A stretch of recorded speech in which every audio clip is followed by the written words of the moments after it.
Hey, my name is Jay Bailey, and I'm somewhat of a beginner, reverse engineer. I'm making these videos so I can practice my skills, and I'm hoping that as I practice my skills, you guys can also see what I'm doing and maybe to help you guys learn some new things as well. I'm hoping that as we get to more difficult challenges, we'll do really cool stuff. I'm excited for what's to come, but for now, we're going to start off with a simple challenge from the website crackmes.one. If you want to follow along, I have the binary in the description, and I have like the version of Ghidra that I use and all the other good stuff. So you should be able to follow along pretty easily. Like I said, I'm pretty excited, and I hope you guys enjoyed this video. And let's get right to it. Alrighty, so here we are here. This is the binary that we'll be analyzing today. Sh4ll10.bin #bars. I always like to create an original of the actual binary, so just because I may do something stupid, which I'm very much prone to do, and may end up modifying this binary. But just the original copy, just having it somewhere on hand is always just good to have, in my opinion. We won't be doing the modifying of the binary today, and hopefully I won't do anything stupid during this video, but you never know. The first thing I do is I run the file command on here, and that just gives me some basic information about the binary. And I'm gonna start up a notes.txt just so we can keep track of what we discovered about the binary here. So this is sh4ll10.bin, and we see that it's 64 bits there. We see that it's dynamically linked, and over here you actually see that it's not stripped, and so that's a very good thing for us because it's going to make our analysis that much easier. So a binary that's not stripped means that the symbols haven't really been taken out. So we'll be able to look at symbols that like functions that the actual programmer defined, instead of just like the normal scanf, printf type of things. We can look at these symbols with the nm command and just do that. It's very simple. And then on the left side here, it gives you an address. On the right side, it gives you the actual symbol, and on the right, in the middle, you see it has the an identifier, so it tells you where that symbol lives. So B, I believe upper and lowercase b means it resides in the BSS segment. I won't go through all of these symbols, that's kind of out of scope for this video, but if you want to, you can either just man nm, and it'll tell you what all those things mean. But for now, we won't do that. And so down here is kind of where it gets interesting. This is the main function is where it begins. We see that it's printing something out, and we see it's taking our input, and then we see it's comparing it to some string. And I guess intuitively, if we get the right string, we'll be good boys and girls. If we get the wrong string, we'll be bad boys. So I'm just gonna write that down here. So it prints a prompt, right? And prompt, not prompts. And then it accepts our input. If we get the right input, we are good boys / girls. Else we are bad boys / girls. So that's kind of like our basic thought process of what's going on in this program. It's this right here. It's gonna print something out, gonna get our input. If we get it right, good boy, girl, bad, we're bad. So pretty simple. So the next thing I like to do is I run the strings command, and this prints out all the ASCII text in the object file that are greater than, I think, 3 bytes. And right away we see some similar things, right? So we see the main function, we see scanf, we see our 2 functions of interest, good and bad boy, and we scroll up here. We even see the name of the actual source file. And here it looks to be like it's the password, so I'm going to go ahead and copy that, echo this to a file, and I'm also going to put it in here. Possible password is this guy here. And if you go scroll up back again, you'll see this is going to be the password prompt, and we see good boy. If we type in, if we give it this password, it'll be good boys. If we give it something else, we're going to be bad boys, right? So that's kind of what we're thinking is going on in the program. So it's pretty straightforward right now, right? It makes everything kind of makes sense. It's falling into place. So we hit enter, run the program. I'm gonna paste our password in there. We're gonna be good boys. Except we're not even bad boys. We get a segmentation fault. So what's happening here, right? Like no really clue what's going on. I just want to try out some other, maybe it wants numbers, right? Nope. All right, so nothing we're doing is working. We are getting seg faults. If I can spell this for everything. So we obviously don't have a clear understanding of what this program is doing. So to do that, we're going to go ahead and open up Ghidra. So we're going to do some deeper static analysis on this guy. So first you have to create a new project. So hit File and hit New Project, or you can just do Control-N. And we're going to do a non-shared project because we're doing this on our own machines. We're not sharing this with each other. So to browse files, you want to choose the directory where this project is going to be stored. So you hit the ellipses, and I always like to put in the where I'm actually the actual directory of where the binary lives. So I'll select that's my project directory, and the name, probably not best practice, but I'm just going to give it the name of this. And so I'm pretty sure I've been pronouncing this thing wrong. I've been saying Sh4ll10. I mean, I don't know what 4 is in terms of like during letters, numbers. I know 3 is the E, so that this will be Sh4ll10, but I have no idea what 4 is. So go ahead and hit me up in the comments, and I'll go ahead and correct me. It's all right. I won't be offended. Anyways, till you correct me, it's Sh4ll10 for now. So to import a file, you can do one of two things. File, and just go import file, or you can hit the I key as it says there. That's I on your keyboard. And that's the binary we're going to import. So just hit select.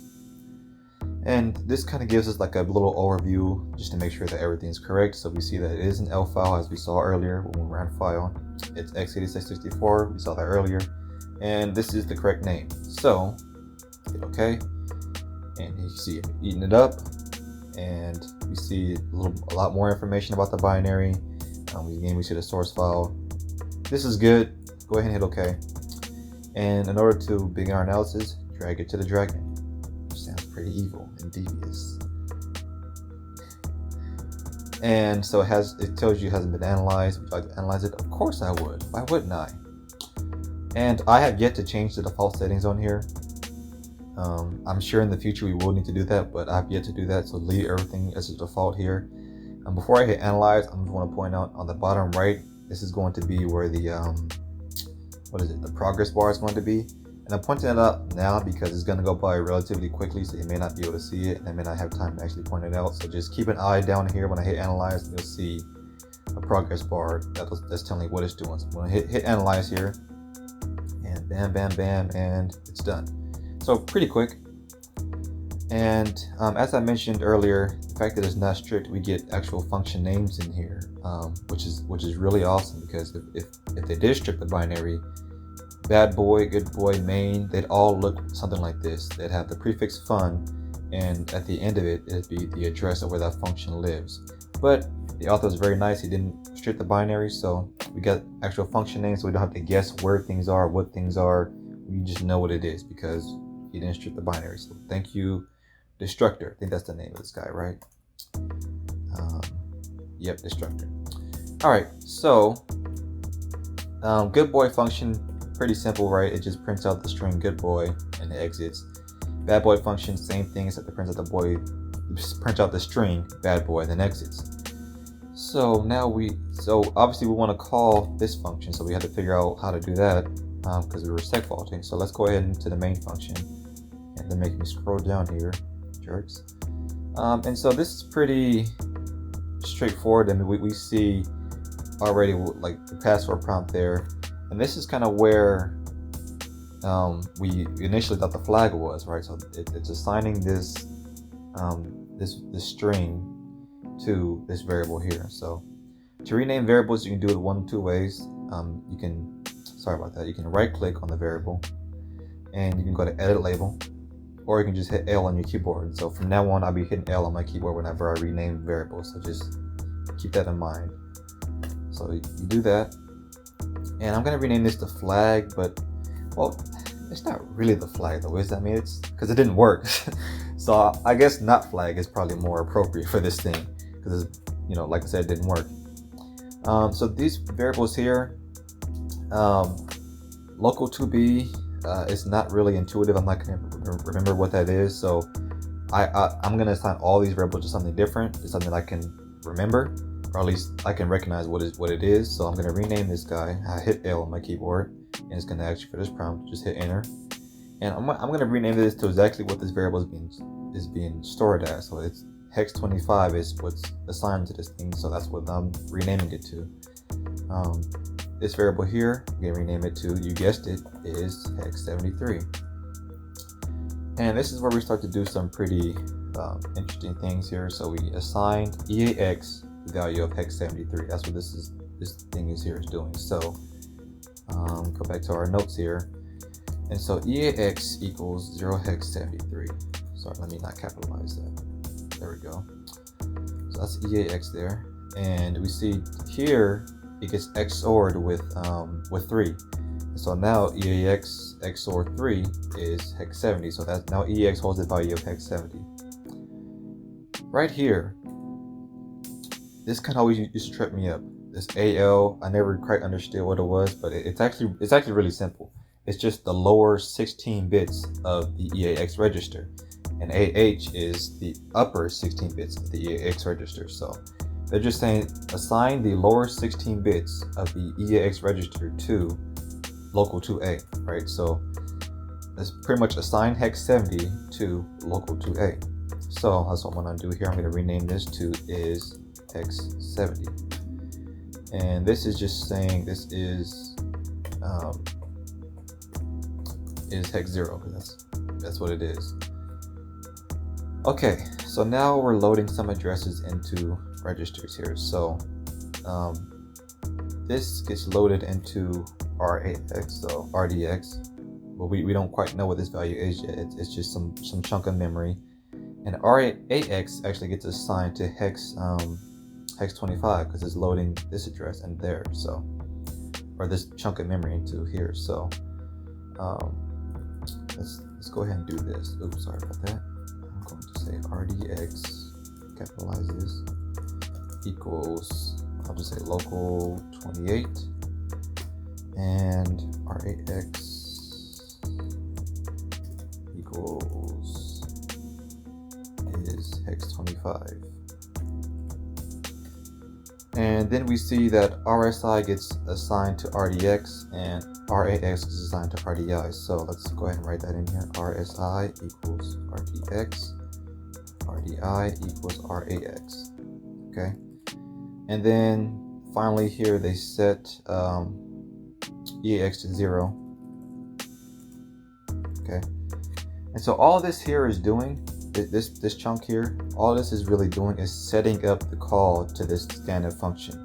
So scanf expects the format specifier to be in the RDI register and the actual user input to be in the RSI register.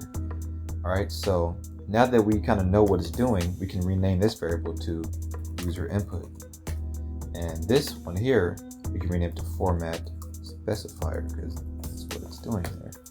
So in here, I'm going to rename this instead of local 28, user input, and what was this? Format specifier. And so essentially RSI holds the, I'm just going to put like a comment there. This is the user input, and RDI holds the format specifier. Okay. Save that. And so now let's see what it's actually, oh, and so we still don't quite know what the format specifier is, right? Because we assumed that it was %P or %S. I think I kind of told myself there, but we assumed it was %S, but that didn't really seem to be the case. And it could have been maybe %D, but still we were getting the segmentation fault, so we're not quite sure what the format specifier is. So let's keep going down, and I'll come back to that in a second. So let's keep going down and see what's going on with our user input. So I'm gonna kind of create like a little dividing there.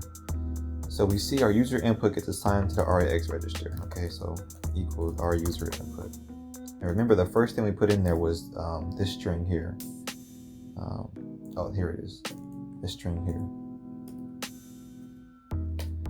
And then RDX equals to hex 73. And then they negate it, so now RDX is negative hex 73. And then essentially what they do here, they negated here the RDX there, I apologize. So that's where I get the negative hex 73. And here you see that they are essentially subtracting RAX from RDX. Okay, so RAX equals RAX minus RDX. And so this is probably problematic because this you can't really do numeric computations with this with this string that we gave it.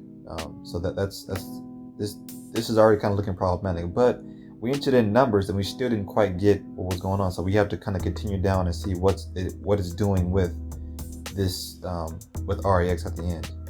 So then we see that RAX is assigned to the user input.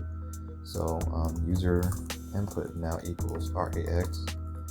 And so this is something that was kind of bugging right here. So okay, all right, look at this. So RAX now holds the value of this, right? So let's just say RAX was all right, let's just give it a number. RAX is 100, okay, or what? So that's 1000. Now you subtract hex 73, and I know this isn't going to be exact math, but let's just say, because I know like it's actually a hex value, not decimal. But we're just gonna pretend that it's decimal right now. So you subtract that, and so now RAX should be equal to 927. So this is essentially 1000 minus 0 hex 73, right? So now RAX equals 927. So now user input equals 927, right? Because that's what they're doing here.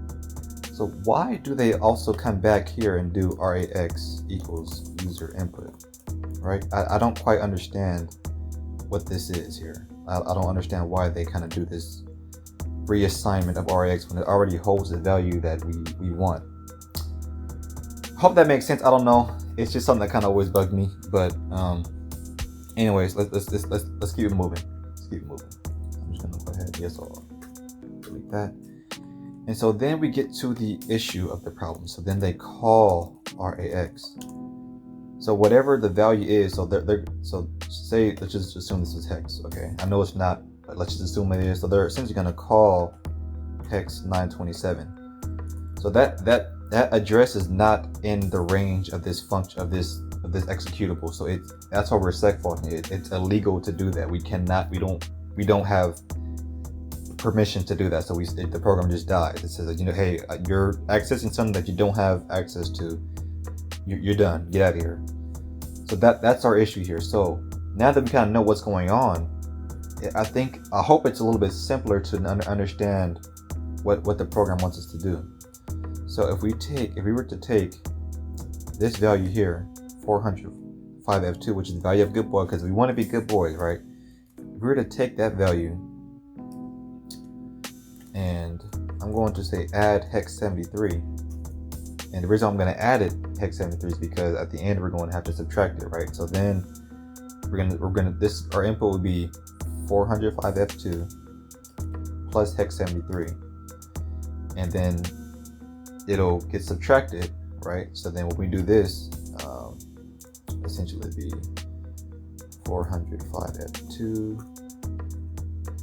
plus hex 73. The hex 73 will essentially be canceled out, and when we get to this part here, so then this will be 405F2. So when we get to here, it'll call that function. So now let's actually figure out what 405F2 plus hex 73 is. I can't do hexadecimal math off the top of my head. If you can, that is sweet. I'm not so smart though, so I need this to help me out here. So that, and we're gonna add hex 73. Okay, so 400 665. So let me just kind of write this out again. So now it'll be 400 665, right? And we do this 400 665 minus hex 73 will give us 405F2. That'll get assigned to user input, and then we'll call this function, and then we'll be good boys. So that's all correct, which I think it is. Let's go ahead and run this out and see if we get it. So, bam, pretty simple. And now we're good boys. And if you're living on the edge, you want to be a bad boy, we can be bad boys too. I mean, it's no problem. It's the exact same thing, just the exact opposite, which will be this guy. And boom, and add to the bone. And so that's pretty much it. And so we still haven't quite figured out what the performance specifier is. So I'm going to look at the decompiler because I think it's easier to see it that way, because the programmer, he tried to trick us here. So I'm going to open up the decompiler, and so I did that with the Control E key. Hold Control and hit an E, or you can just go up here. I think it's somewhere. Let's see. There it is. That'll also open the decompiler, that button there. I'm going to go to the main function, and I'm going to retype some things. So it'll make things a little bit easier. So now we know the performance specifier has to be at least 2 bytes. We need the percent and we need the actual the letter, right? So if we can retype the variable, we hit the right click and we can retype it with this, or we can do Control L. And I'm going to call this retype it as a char of size 2. And then you'll see that it looks, now it's a lot more obvious, right? The performance specifier is actually %p. And if we go and go to the Googles, and we Google format specifier and see, and we scroll down here, we go to this link and we scroll down, and we see that it's actually addressed to a void pointer. So essentially it was expecting an actual address to a pointer. So we can change this to be, I'm going to hit Control L, void pointer, hit OK, and it looks a little bit better now. And so I'm going to rename this back to user input, and you can kind of see now what's going on here. So user input equals user input plus -73, and then you see this one they actually call our function. And if you notice here, like when you highlight something here, it'll update here, right? So if I go back up here, it should go here, and the same thing vice versa, right? So if I were to click on this, well, that's not actually in the code, so never mind. But if I click on this one, so okay, there we go. You're embarrassing me. All right, if I click on that, then you'll see that actually it highlights, the actual printf function. But that's pretty much it. Hope you guys enjoyed this video. Hope that it all makes sense. Stay tuned for a little bit more. All right, and Sh4ll10 is officially in the books. If you like this video and you learned something new, please give me a like. I really appreciate it. If you have any questions that maybe I didn't address, or maybe just something just went completely over your head, it's perfectly fine. Go ahead and ask your questions in the comments. I've asked my fair share of dumb questions, I promise you that. So don't be embarrassed. We all start somewhere, and this is a safe place to ask any question that you so desire. If you enjoyed this video and you want to see more of this, please subscribe and hit the bell icon so you're notified when I drop new videos. I plan to do these fairly regularly, so just be on the lookout for that. If you have a challenge that maybe you just can't quite solve, you're just stuck somewhere, go ahead and leave that in the comment section below. I can't guarantee that I'll solve it right away, but I promise you it'll be on my radar and I'll get to it whenever I can. Yeah, thank you guys for watching. I'll see you guys next time. Peace out.